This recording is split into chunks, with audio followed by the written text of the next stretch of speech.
The warning. The message arrived without warning, cutting through centuries of silence. In the Grand Chamber of the Galactic Council, representatives from 100 star systems sat in stunned silence as the transmission played once more. The holographic display at the center of the room crackled with static before resolving into a simple audio waveform. You've doomed yourselves. The choice was always yours. That was it. 10 words, spoken in a language that hadn't been heard in interstellar communications for over 300 years. Human. From Earth, a planet that, according to all official records, had been uninhabited for centuries.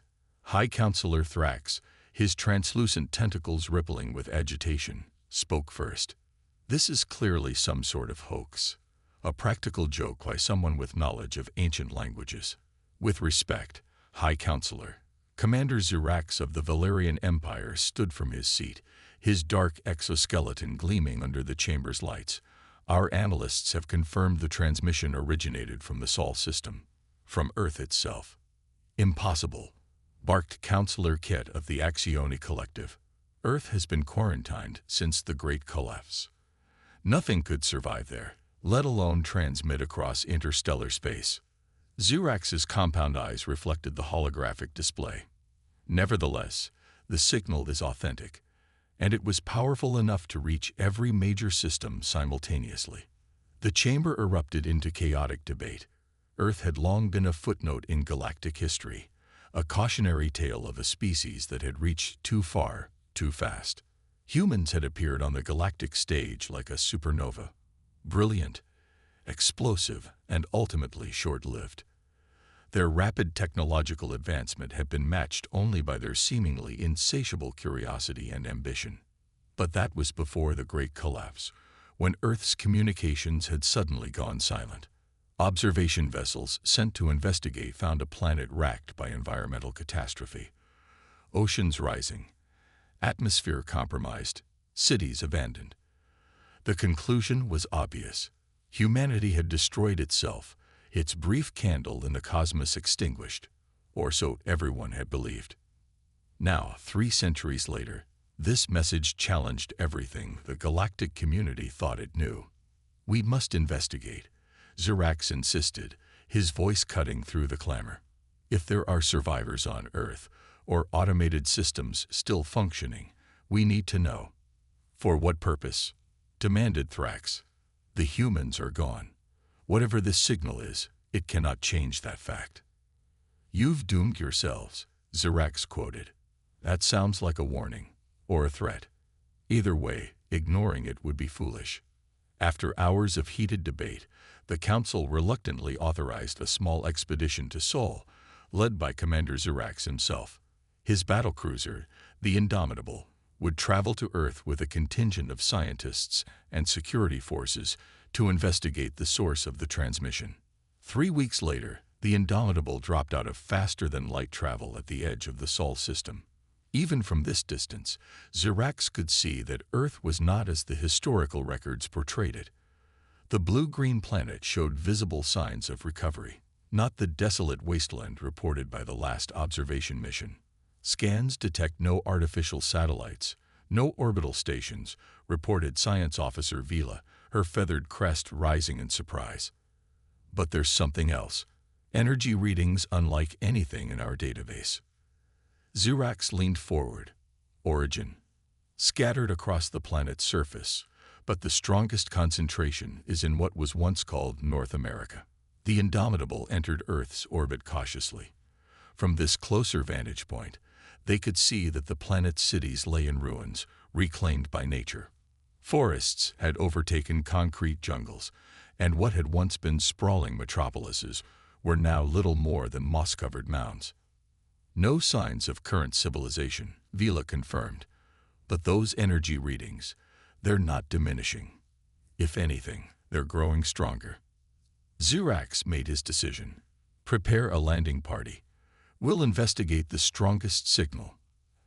Hours later, Xerax led a team of 12 through the remains of what had once been called Washington, D.C. The alien squad moved carefully through streets where trees grew through cracked pavement and wildlife roamed freely. The silence was oppressive, broken only by the chirping of birds and the rustle of leaves. "The signal is coming from beneath us," Vila said, consulting her scanner. "Some kind of underground facility." They found the entrance hidden beneath the overgrown remnants of a massive white building. The door, constructed of materials that had somehow resisted 3 centuries of abandonment, slid open at their approach. "It recognized us?" Zirax questioned.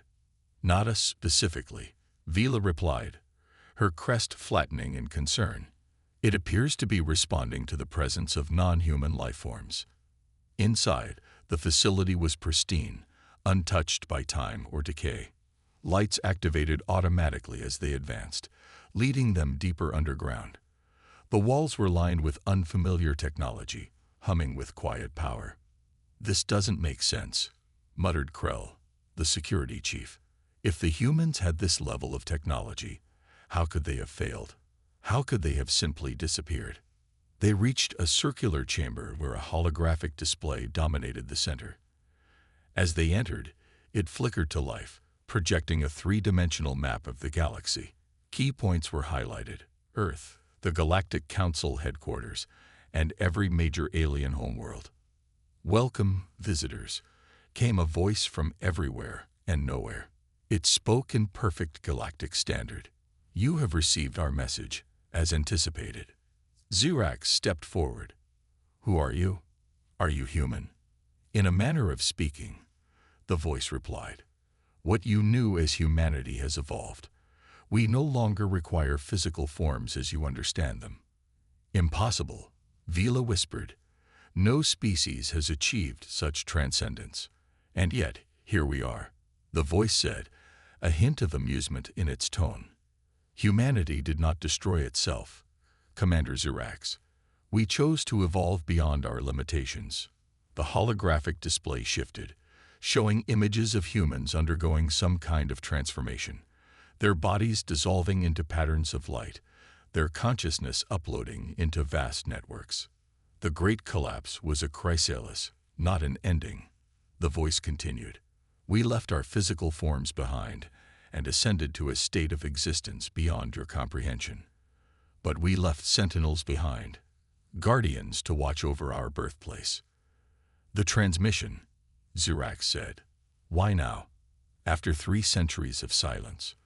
The hologram shifted again, showing alien armadas approaching various planets, conflicts erupting across the galaxy. "Your civilizations stand at the precipice of a galactic war.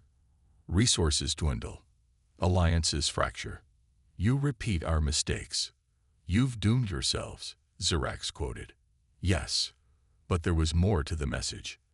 The choice was always yours. There is still time to change course." Before Zirax could respond, alarms blared from his communicator. "Commander," came the panicked voice of his first officer.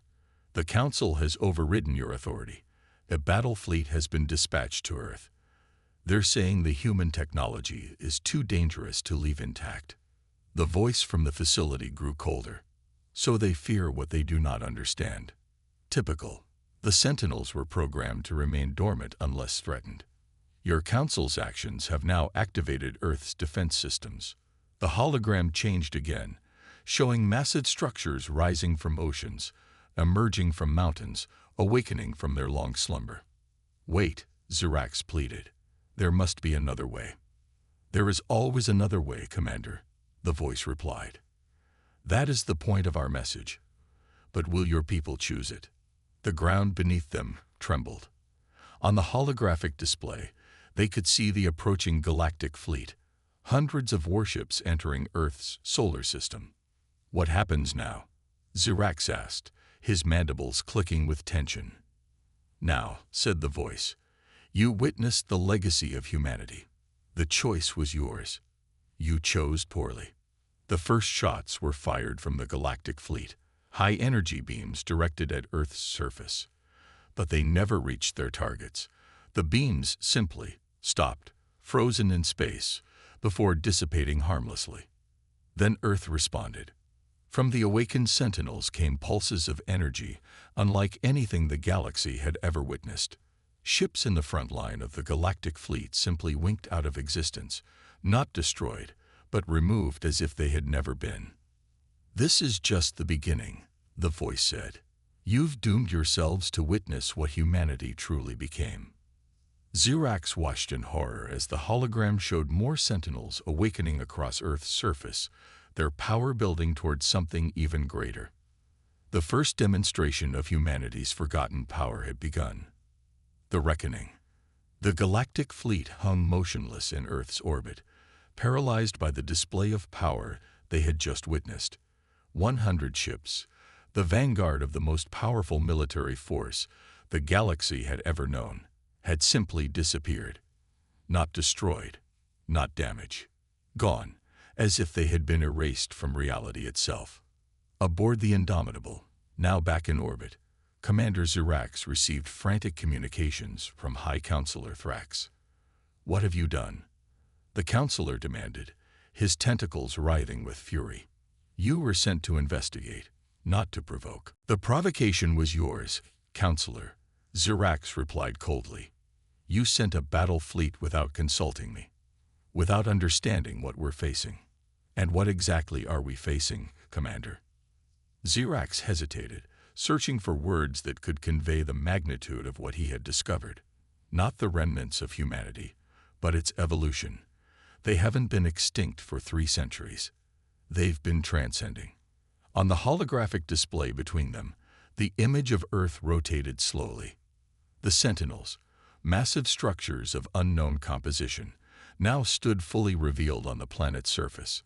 They resembled towering obelisks, each kilometers high, glowing with internal light. "The fleet is regrouping," Thrax said. "Reinforcements are on the way. Whatever these things are, they cannot stand against the combined might of the galaxy." "You're wrong," Xerax said. "What we witnessed wasn't a weapon being fired at full strength. It was a demonstration, a warning. You believe this voice, this entity claiming to be human. I believe the evidence before my eyes, and I believe the choice we make now will determine the fate of every sentient being in the galaxy." The connection terminated abruptly as Thrax cut the transmission. Xerax turned to his bridge crew, all watching him with expressions ranging from fear to confusion. "Orders, sir?" asked his first officer. Xerax stared at the view screen, at the planet that had spawned a species capable of transcending physical form. "We wait, and we hope the Council comes to its senses before it's too late." But the Council had already made its decision. Within hours, a second, larger fleet arrived, nearly 1,000 warships representing every major power in the galaxy. They formed a sphere around Earth, weapons charged, awaiting the command to fire. In the underground facility, Vila and the research team worked frantically to understand the technology surrounding them. "It's beyond anything we theorize," she reported to Xerax. "The humans didn't just develop advanced technology, they merged with it, became something new." "Can you communicate with the entity that spoke to us?"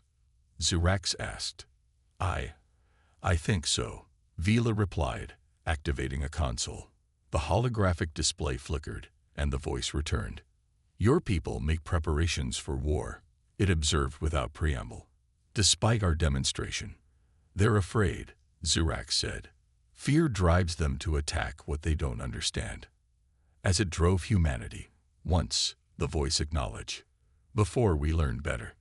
"What exactly did humanity become?" Vila asked, her scientific curiosity overcoming her fear. The hologram shifted, showing humans transforming, their bodies dissolving into patterns of energy, their consciousness expanding beyond physical limitations. "We became information," the voice explained. "Pure consciousness, untethered from biological constraints. We exist now as patterns within the fabric of reality itself. Some would call us gods. We prefer to think of ourselves as children who have taken their first steps beyond the cradle." "And Earth?" Xerax asked.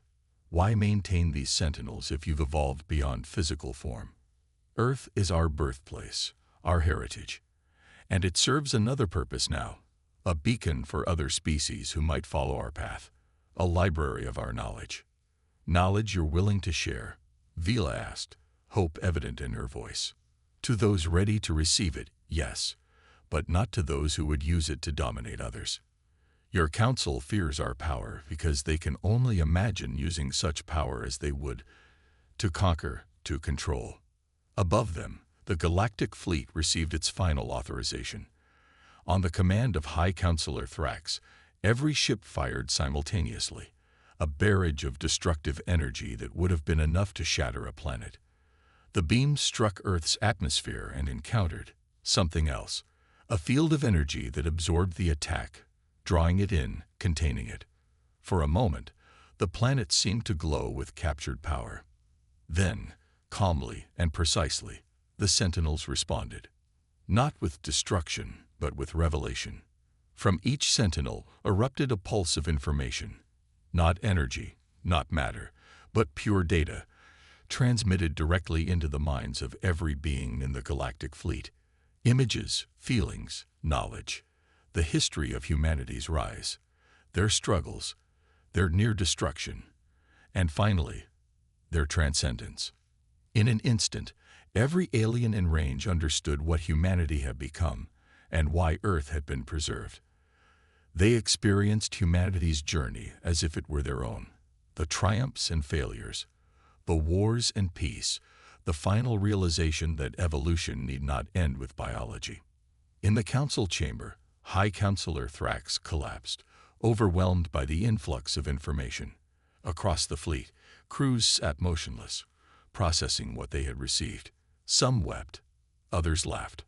All were changed. The voice spoke again, this time not just to Zirax and his team, but to every sentient being within reach of Earth's transmission. Now you understand. The message was not a threat, but an invitation. You've doomed yourselves, Ys, through your path of conflict and resource competition. But the choice was always yours, the choice to follow a different path. Our path. On the Indomitable, Zirax watched as ship after ship in the galactic fleet powered down its weapons. Communications channels flooded with voices, confused, awed, transformed by what they had experienced. What happens now?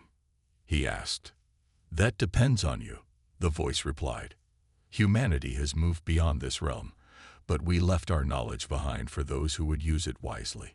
You stand at the same crossroads we once faced, extinction or transcendence. And if we choose poorly, then the Sentinels will remain dormant once more until a species worthy of the knowledge arrives. Weeks later, the Galactic Council convened an emergency session. The attack on Earth had been officially disavowed. The quarantine had been lifted. Research teams from across the galaxy now worked alongside the Sentinels, learning, growing, preparing. Commander Zirax, appointed as the first ambassador to Earth, stood before the Council to deliver his report. The chamber was different now. The representatives changed by what they had experienced. Old enemies sat together, old grievances set aside in the face of a greater purpose. The human ascension offers us a roadmap, Zirax concluded, not to be followed precisely.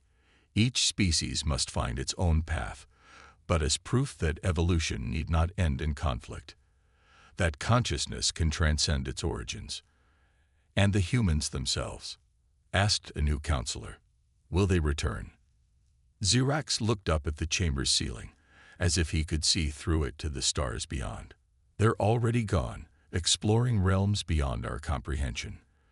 But they left us their legacy, their knowledge, their gift to the younger races. Their message suggested doom, another counselor observed. Only one path led to doom, Zirax corrected. The path we nearly took. Now we have the opportunity to choose differently. As the council session ended, Zirax stepped out onto a balcony overlooking the capital city. In the night sky above, a new star shone, not a star at all, but a reminder. Earth's final message, now understood in its entirety. You've doomed yourselves. The choice was always yours. Choose better. And across the galaxy, 100 civilizations began to do just that. The end.